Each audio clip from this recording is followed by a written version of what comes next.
Well, ladies and gentlemen, I'm at the end of day one. It's the first day that I've been here in Australia, and I've spent an extensive day looking at properties all over Perth. I've been to see every development that we've promoted here in Perth, and I've also looked at a whole lot of new ones. Now, I know the light's not going to be great, but I want to spin round because you can see the magnificent beach, you can see all the kite surfers behind me, and you can see the awesome sunset that is taking place behind me. And I just thought it was magnificent to be able to show you. But let me stay there because you can see my face clearly.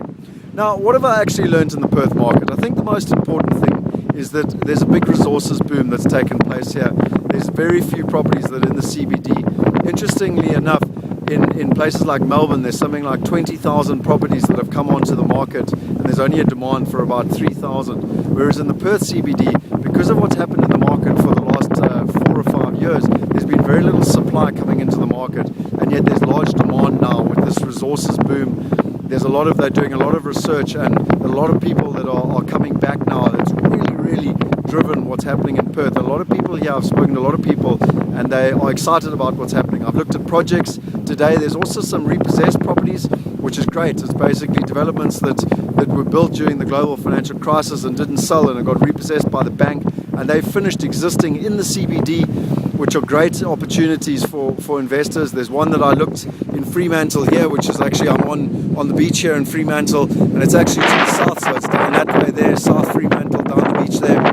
It's a new development, $350,000 right on the beach, literally 350 meters from the beach. It's part of a Stocklands developer. I love Stocklands because Stocklands are one of the biggest PLC listed companies, and they build the most amazing estates with all the infrastructure and the resources and the recreational areas. So really, from my day one in Perth, there's a couple of things that I think are important. Firstly, the moment I arrived, I went and met up with my knowledge expert, my best of breed partner who's on the ground that knew exactly what was going on. We had a meeting at 4 p.m. yesterday. They briefed me exactly as to what was happening in the market.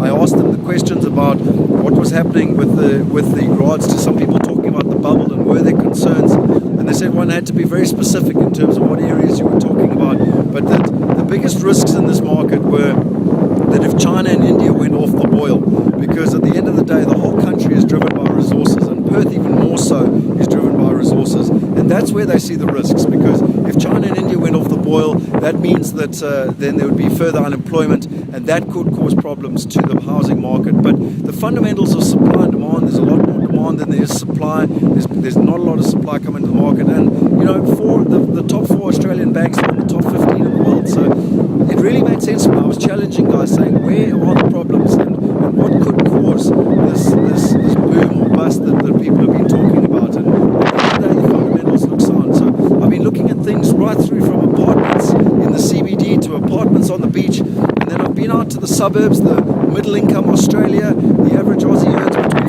$45,000 to $65,000, and that means that they can borrow 6 times their income, which means they can borrow up to about $300,000. If you take a dual income family, that's about basically they can borrow up to about $600,000. And at the end of the day, that is really the market that we've been targeting. That $300,000 to $500,000 middle income Australia. 85% of the population lives in that middle income, and it's in the suburbs that we've been looking at 4-bedroom properties in established master plan estates. So that's really my take from day one in Perth. I've really liked what I've seen. I've got a lot more confidence talking to just the ordinary man in the street, but also to the property people. I've learned a hell of a lot. I'm excited. I think there's good opportunity here, and I'm really glad because, with such a beautiful day, I'm now going for a walk down the beach, and I get to enjoy this fantastic environment here in Perth. So that's day one. I look forward to coming back to you and giving my full report from Melbourne. Thank you very much.